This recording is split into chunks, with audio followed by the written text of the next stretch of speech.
తెలంగాణలో మళ్ళీ అడ్డదారిలో దాఖలా ఉద్యోగాలు భర్తీకి సన్నాహాలు జరుగుతున్నాయని మాకు సమాచారం ఉంది.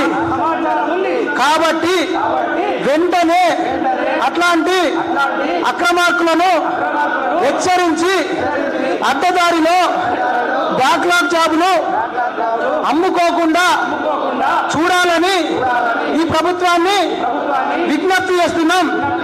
అదేవిధంగా బ్యాక్లాగ్ ఉద్యోగాలు నిరుద్యోగులతోని నిజాయితీగా ఫిలప్ చేయాలని కోరుకుంటూ మేము ప్రమాణం చేస్తా ఉన్నాం.